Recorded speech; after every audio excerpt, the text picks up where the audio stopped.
Hola, ¿cómo están? Les doy la bienvenida a este encuentro que les proponemos desde Ediciones ICUS para la Feria Internacional del Libro de Venezuela, la Filben 2020. Mi nombre es Federico Jiménez, soy de Ediciones ICUS y tenemos la inmensa alegría de volvernos a encontrar en esta feria. El año pasado pudimos hacerlo visitando allí el casco histórico, yendo con nuestros libros a la Plaza Bolívar y teniendo una muy linda recepción de nuestros libros y en especial de estos dos trabajos que vamos a estar haciendo mención y que vamos a estar presentando en el día de hoy de su autora, Diana Braceras. Hoy tengo el agrado de invitarles a conversar y a escuchar a su autora presentando la nueva edición de este libro, de esta obra que se llama La cura de la angustia en la cosmovisión andina, el susto y el mal del espanto, del pensamiento salvaje al psicoanálisis, de Diana Braceras. Estamos presentando la segunda edición de este trabajo, es un libro que se ha publicado en el año 2018 y que este año tenemos la posibilidad de volverlo a publicar en una segunda edición y que ustedes van a poder encontrar también dentro de los libros que están disponibles en la página web de la Filben. Antes de pasar a conversar con su autora, quiero presentarles a Diana Braceras.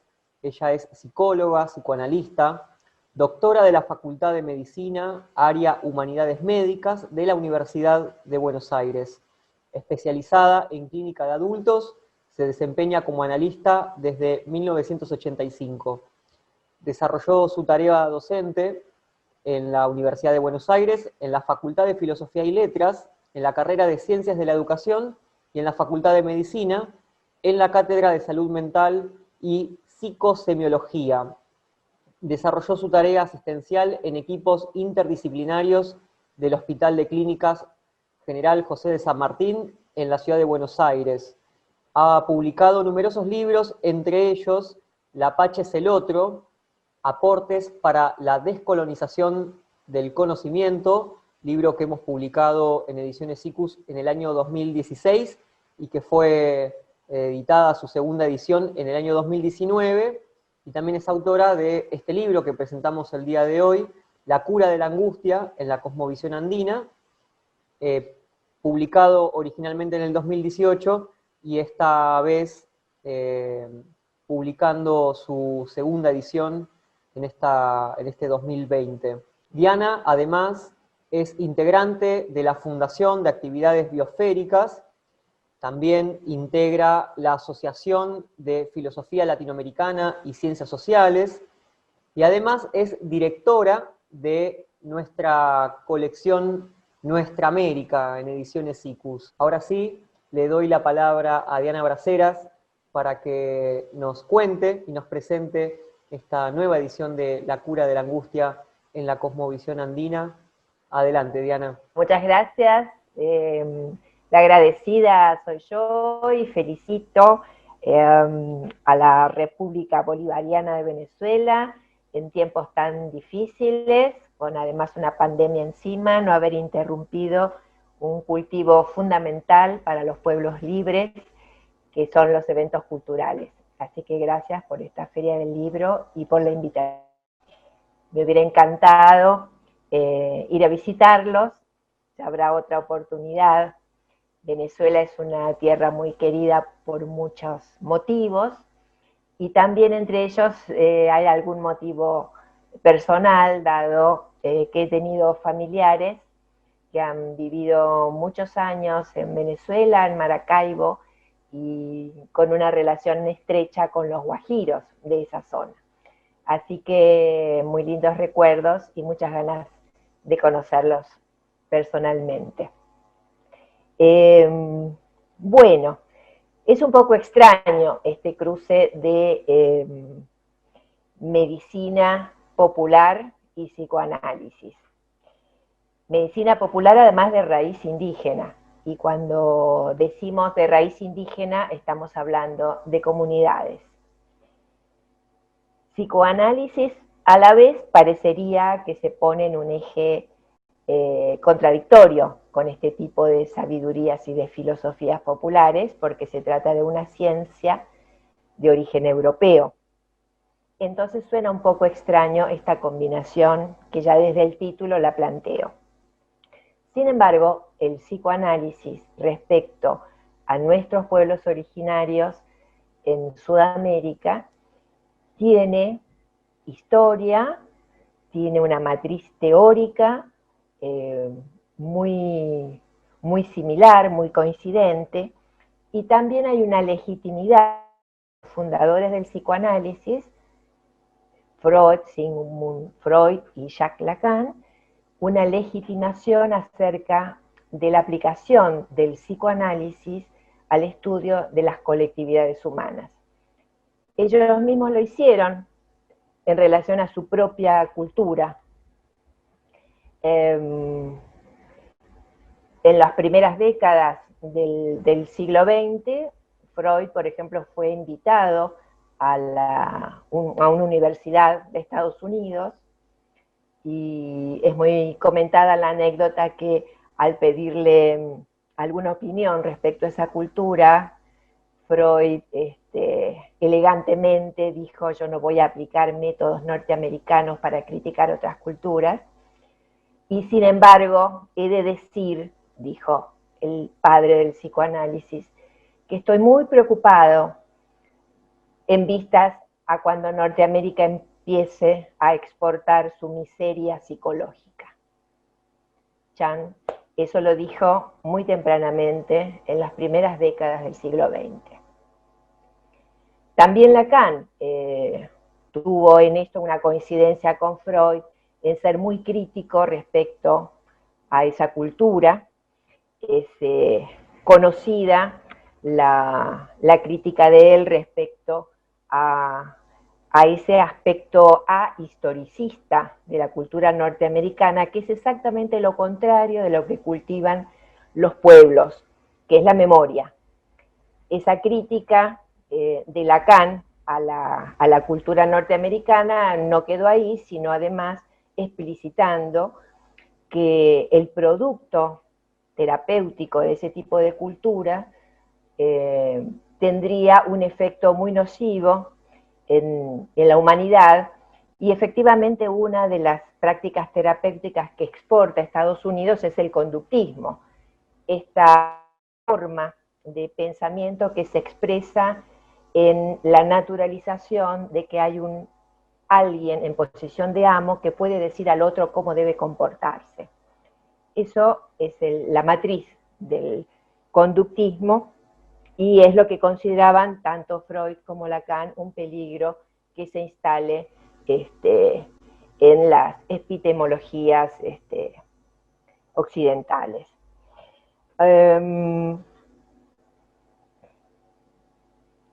Para Freud, efectivamente, la humanidad no vive todo el tiempo en el presente. También el pasado opera a través de las tradiciones, a través de las lenguas, de los ideales, de los goces que se transmiten generacionalmente, ya sea consciente o inconscientemente. Hay muchas cuestiones que tienen que ver con la base teórica del psicoanálisis, que si los ponemos junto a la matriz originaria nos sorprendería por sus posibilidades de diálogo. Esto no lo saben en general los psicoanalistas, que raramente proceden de pueblos originarios o tienen un interés particular. En ese sentido, algo que a mí me permitió escribir tanto el libro de La Pacha es el otro como este de La cura de la angustia, tiene que ver también con mis orígenes. Yo soy del norte de la República Argentina, una zona de gran influencia quechua. De hecho, la provincia en la cual yo me crié tiene un nombre en quechua, Catamarca, que quiere decir pueblos de la ladera. Es una zona de montañas. Y ahí confluían muchas de las prácticas que ahora se estudian respecto a pueblos originarios, que son muchas más conservadas estas prácticas, más al norte, no solo de mi país, sino también un poquito más al norte en el estado plurinacional de Bolivia, donde son tan fuertes las comunidades. De hecho, es allí donde pude hacer la constatación de que mis dichos y mis hipótesis en cuanto a las curaciones estaban de acuerdo al espíritu de los pueblos quechua aymara, que son fundamentalmente los que estudié. También hay un dato histórico curioso que enlaza el psicoanálisis con nuestros pueblos. Uno de los primeros estudios que hay sobre la hoja de coca lo hizo Sigmund Freud en 1890, más o menos, 1800, antes, 1884, 85. Y muy recientemente en Argentina se publicaron esos estudios que se llaman estudios sobre la coca. Uber Coca se llamaba originalmente el texto freudiano, donde estudia el coqueo, las virtudes de la coca, y también experimentó con la cocaína. Entonces, hay varias de las cuestiones que puedo encontrar una juntura, y de acuerdo a eso empecé a desarrollar la hipótesis que terminó siendo mi tesis de doctorado en la Universidad de Buenos Aires, en la Facultad de Medicina. La base común del psicoanálisis con la sabiduría originaria es muy amplia. Yo solo me voy a referir a uno o dos aspectos que son importantes para tener en cuenta la base de la investigación de este libro. Dice Freud, y lo sostiene el psicoanálisis teóricamente, lo comunitario es constitutivo del individuo.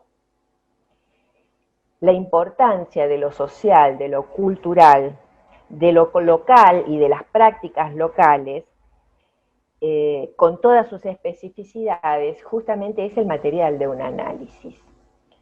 Para nada la base epistemológica del psicoanálisis considera al individuo aislado como si lo considera el capitalismo, las teorías neoliberales, el liberalismo en general como teoría cultural del capitalismo, que es la modernización.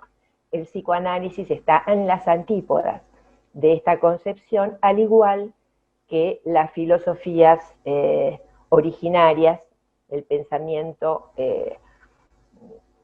que, más allá de las diferencias de los distintos grupos étnicos, tienen una gran base, un zócalo cultural a través de toda América, e incluso de otros continentes. También para el psicoanálisis, como para nuestros pueblos, los parentescos no son solamente cuestiones genéticas. Hay parentescos que tienen que ver con lo simbólico, con lo imaginario. La comunidad humana es mucho más extensa que las relaciones consanguíneas. Esto también es un material muy importante que se va desarrollando en las sesiones analíticas a lo largo de los tratamientos. La comunidad, tal como la conciben las comunidades originarias, justamente tienen parentesco no solo entre humanos, sino también con todo el entorno vital con el que se convive, donde también están las plantas, los animales, la naturaleza, los espíritus, los ancestros, las generaciones anteriores, que son tan importantes en el devenir analítico de un paciente. Aquello que se descubre a través de una terapia psicoanalítica resulta de sentido común en nuestro pueblo. El capitalismo lucha contra todo lo que produce relaciones, y el psicoanálisis es una clínica que solamente funciona si se puede establecer relaciones. La relación justamente terapéutica del psicoanálisis, que Freud conceptualizó como transferencia, es uno de los conceptos teóricos fundantes de lo que se podría considerar la ciencia del psicoanálisis, en tanto es un plexo de conceptos interrelacionados del cual da cuenta la práctica psicoanalítica. Decía Freud, la sustitución del poderío individual por El de la comunidad representa el paso decisivo de la cultura.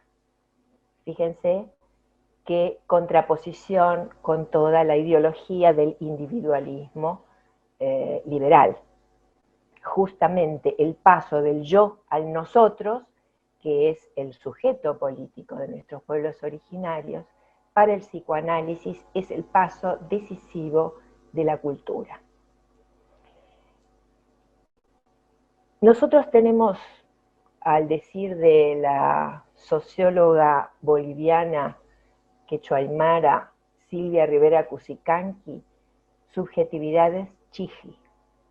Chiji es el concepto aymara que implica la convergencia de dos raíces conjuntas. Tenemos la parte occidentalizada de nuestros saberes, de nuestras prácticas, de nuestra constitución subjetiva, al mismo tiempo que tenemos la raíz originaria por ser americanos, por vivir en este continente y por justamente tener toda esta herencia heterogénea de las vidas, de las sabidurías y de las formas de pensar de nuestros pueblos originarios. Con esa riqueza nosotros andamos por la vida y podemos tener invenciones que tal vez sean muy importantes para una crisis tan terminal como parece ser la que estamos viviendo bajo este sistema depredador que es el capitalismo. Con esa doble raíz es que emprendí esta investigación que se transformó a lo largo de los años en libros y ahora estamos reeditando con SICUS. Y fundamentalmente, ya desde el título lo marco, que se trata de dos entidades diagnósticas descritas desde la antropología cultural como el susto y el mal del espanto. Son los nombres castellanizados, digamos, de estas entidades diagnósticas que se dan en el contexto de la medicina popular de comunidades indígenas en nuestro continente. Hay comunidades que conservaron notablemente estos sistemas de curación, muy al norte del país, especialmente en Bolivia, en Perú, seguramente más al norte también, me refiero a los lugares que yo pude visitar y extender mi investigación. Pero nosotros en Argentina además tenemos, incluso en Buenos Aires, convive una suerte de interculturalidad espontánea, digamos, en la atención de la salud pública, típicamente hospitalaria, y que también me dio los elementos como para poder hacer articulación del psicoanálisis con la medicina popular. Ese fue mi punto de partida, digamos, ¿no? Como psicoanalista, pero también por esta crianza en el cual también mi primer idioma no fue el castellano, y con lo cual pude captar algunas cuestiones que en general, después de pasar por la universidad, los psicólogos o psicoanalistas tienen bastante poco en cuenta, ¿no? Pero por respeto y por fidelidad a mi tierra, tomo en serio su sabiduría y su filosofía de vida, por lo cual no soy creyente en el progreso de la racionalidad moderna y el endiosamiento de la medicina científica. Y como psicoanalista no acepto que sea magia el medio que cura a un ser humano en estados de graves trastornos psíquicos y somáticos. Como Freud demostró con las histéricas en el siglo pasado, hay motivaciones para enfermar y hay dispositivos terapéuticos que son adecuados a las dolencias o también son ineficaces, pero no es magia. Entonces este trabajo considera la matriz teórica del psicoanálisis en relación con las categorías y los procedimientos terapéuticos populares. Muy tempranamente, a partir de la neurosis de angustia y las neurosis traumáticas, en la obra de Freud, aparecen sus desarrollos teóricos que luego van a derivar en una innovación dentro de la clasificación psiquiátrica. También en el libro fue muy útil introducir la diferenciación de los órdenes real, simbólico e imaginario de Lacan para entender por qué sí funcionan las terapias de los curanderos y los procedimientos que son desdeñados por la ciencia y tratados como curiosidades folclóricas por la antropología, es decir, como particularidades culturales y no como resultados de un saber universal sobre el zócalo constitutivo de lo humano.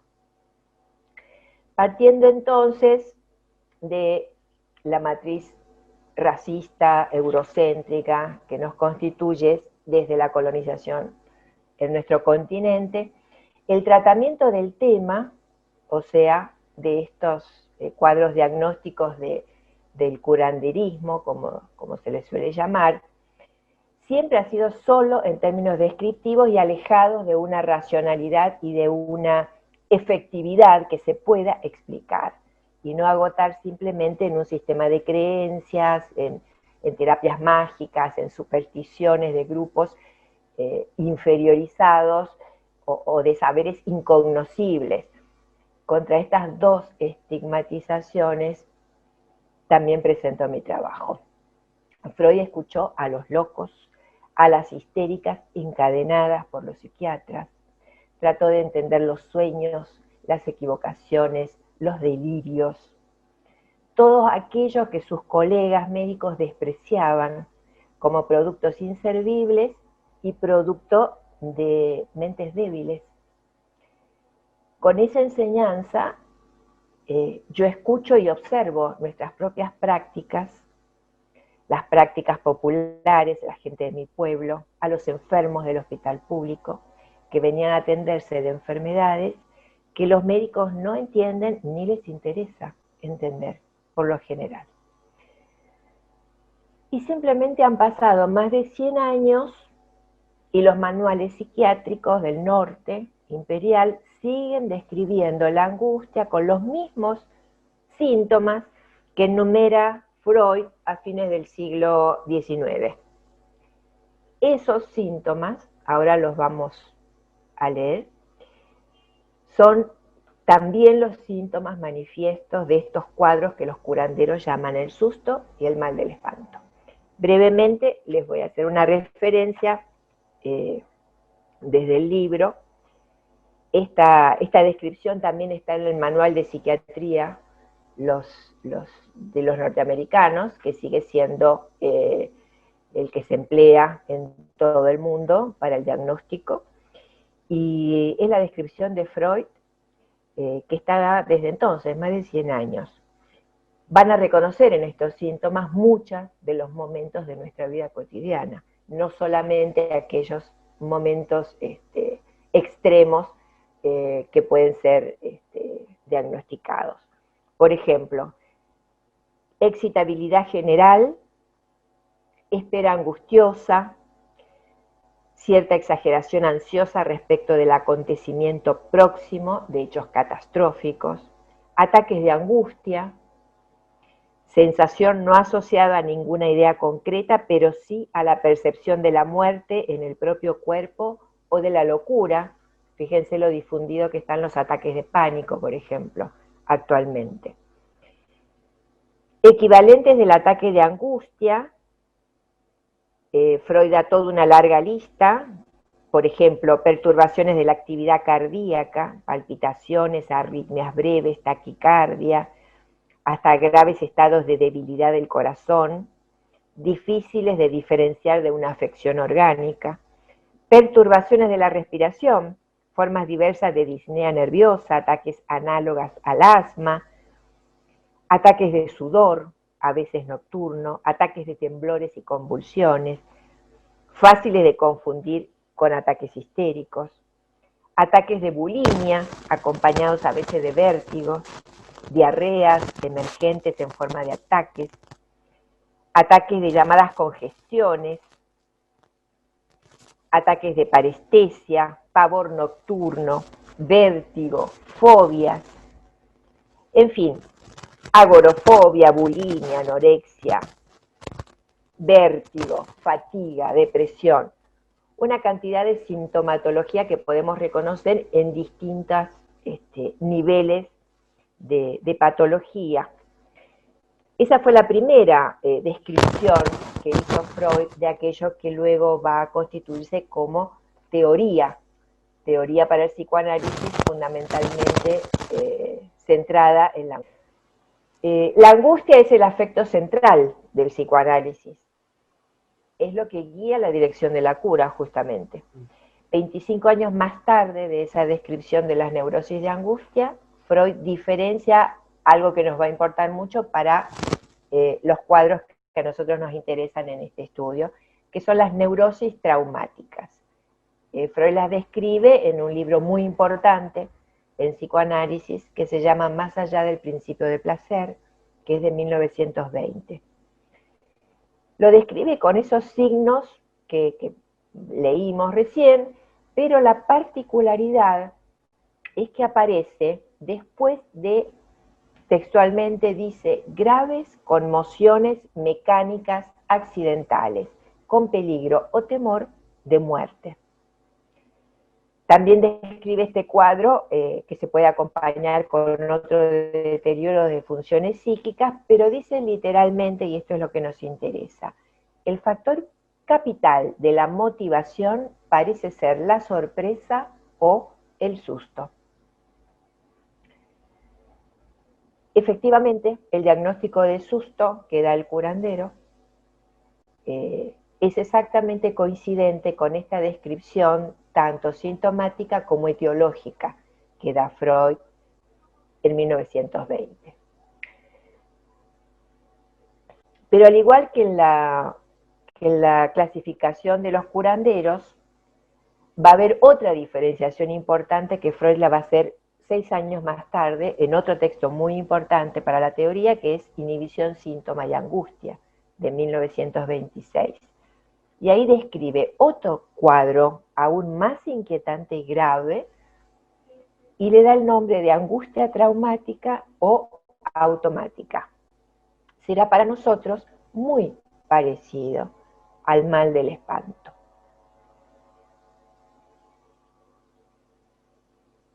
Se trata de un estado de desamparo, donde hasta el lenguaje puede quedar impedido.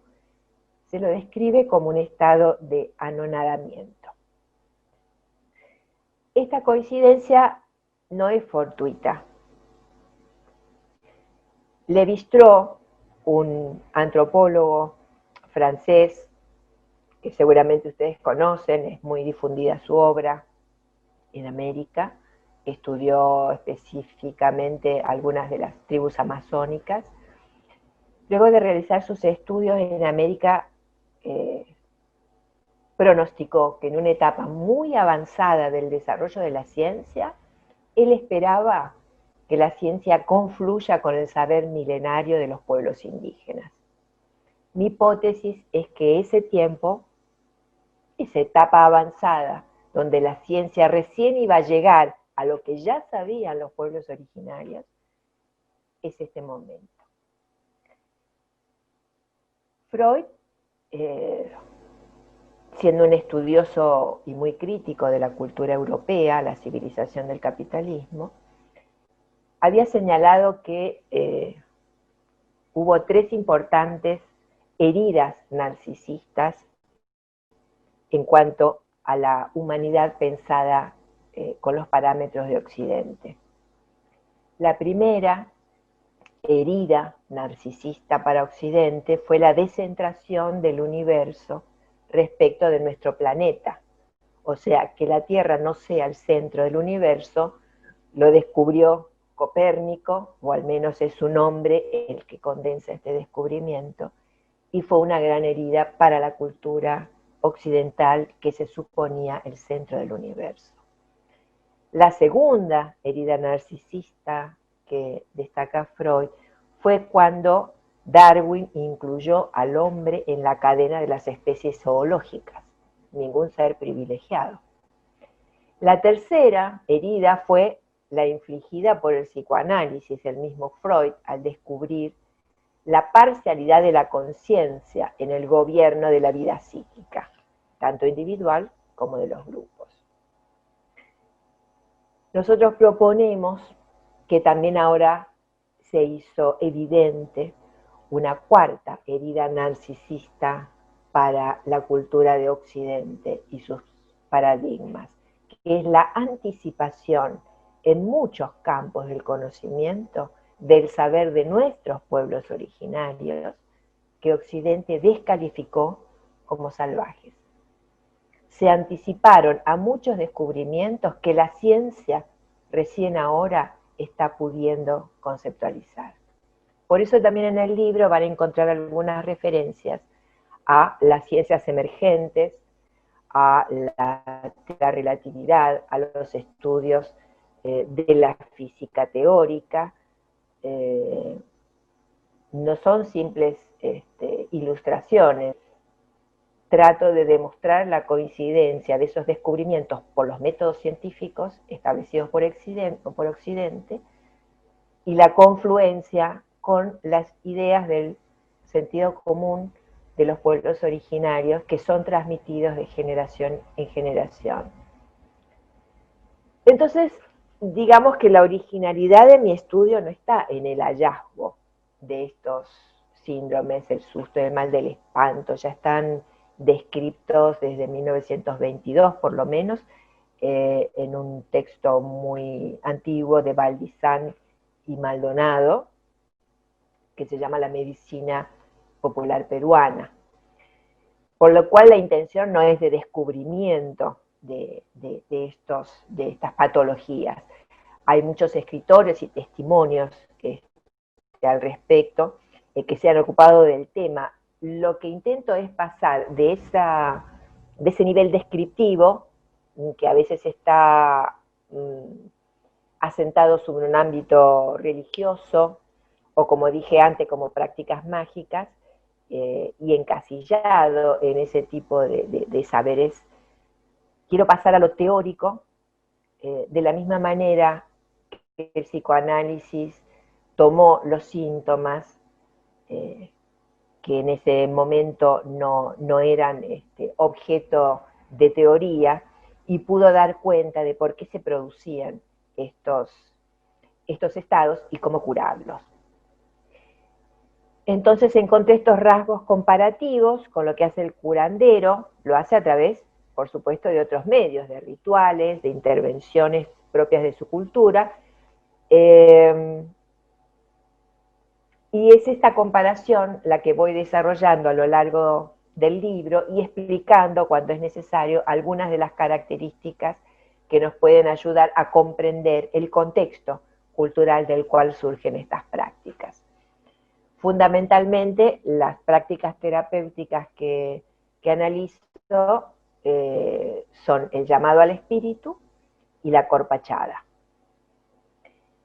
Teniendo en cuenta, como Freud advierte, que las creaciones de los hombres son frágiles y que la ciencia y la técnica están produciendo efectos que pueden llegar al aniquilamiento y a la destrucción, coincidimos con él que la preservación de los bienes culturales a través de prácticas no opresivas, ni represivas, ni violentas, es importante preservarlos como patrimonio anímico, espiritual o del alma de una cultura.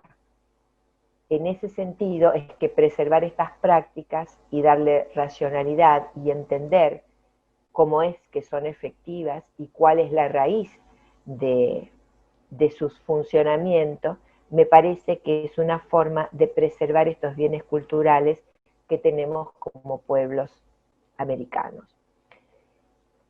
Y por último, quería decirles que como no hay prácticas sin política y sin episteme, este trabajo también quiere inscribirse en los esfuerzos que como latinoamericanos estamos haciendo para reconvertir este sistema injusto y aniquilante de la vida que ahora se llama neoliberalismo, pero que se instaló desde el dominio colonial, este esfuerzo nuestro es para transformarlo en nuevos ordenamientos democráticos, pero profundamente intervenidos por lo social de los movimientos populares. No solo como destinatario de políticas, sino como verdaderos hacedores y sanadores del espíritu de nuestros pueblos y de la naturaleza, que es la madre universal de la vida y la casa común que nos alberga.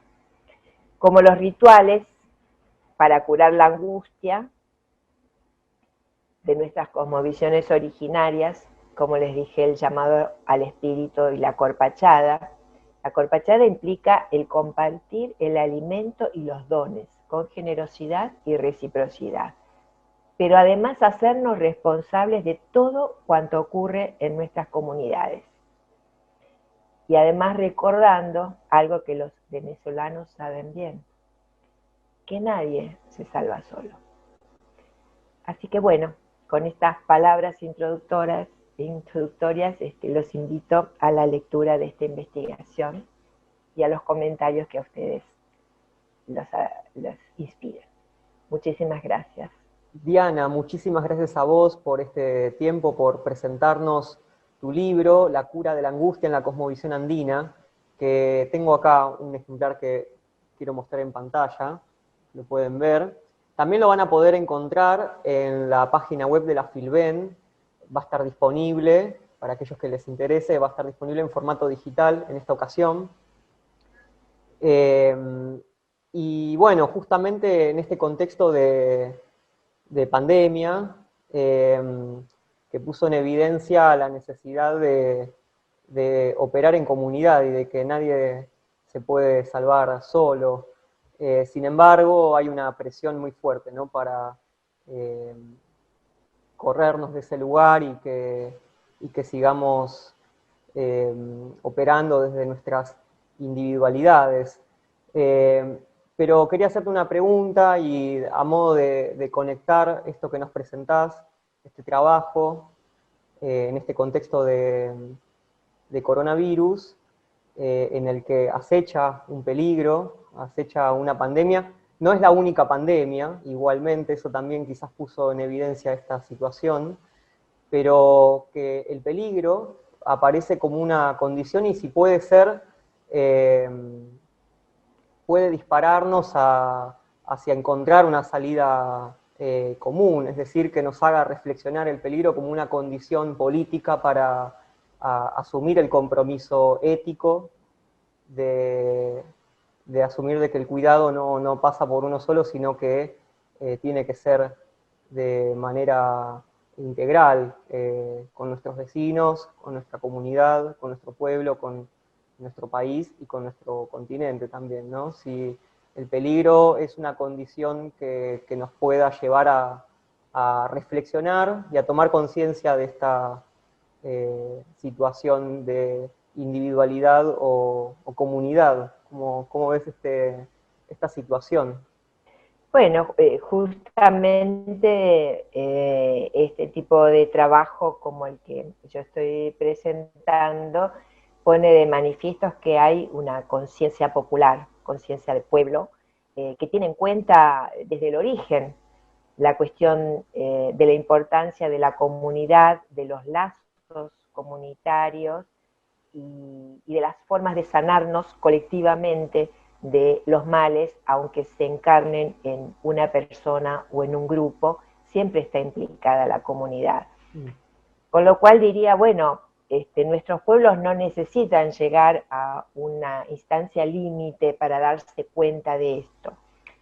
Tal vez algunos grupos que no tienen contacto con estas maneras de pensar, con esta filosofía de los pueblos, pueda ser que justamente por el susto que pone en evidencia el tipo de límite con el cual nos estamos enfrentando muy rápidamente, puede ser que a algunos grupos les ayude a darse cuenta hacia dónde va este sistema y quieran además colaborar para torcer el rumbo.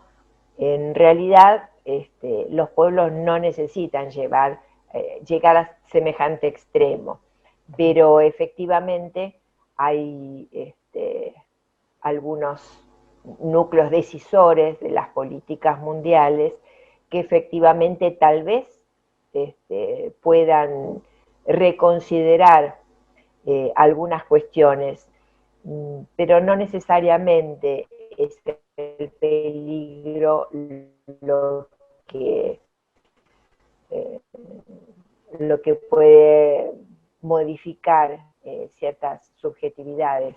No necesariamente piensan en el bien común, como para poder ser críticos a lo que ellos mismos están provocando. Los pueblos lo saben, y lo saben milenariamente. Diana Braceras, psicóloga, psicoanalista, ella también además es integrante de ASOFIL, la Asociación de Filosofía Latinoamericana y Ciencias Sociales, de la Fundación de Actividades Biosféricas, y es directora de nuestra línea, nuestra colección Nuestra América, de Ediciones Sikus, y que en esta ocasión nos invita a la lectura de La cura de la angustia en la cosmovisión andina, El susto y el mal del espanto, del pensamiento salvaje al psicoanálisis, que invitamos a encontrarlo tanto en la web de la Filben como también en la web de Ediciones Sikus, sikus.org.ar. Queremos agradecer especialmente a la comisión organizadora por brindarnos esta posibilidad de acercarnos con nuestra literatura al pueblo de Venezuela. Diana, te doy la palabra para que te despidas de nuestro público. Bueno, agradecida, como les decía, de la invitación. Les deseo que tengan una hermosa feria, que pueda recrearse el deseo de lucha y de disfrute de la vida, también acompañados con los libros. Muchísimas gracias. Muchísimas gracias, Diana. Gracias a quienes se sumaron a esta transmisión y nos encontraremos pronto en una nueva emisión. Hasta la próxima. Ediciones Sikus. Libros para leer, sentir, pensar y actuar situados. sikus.org.ar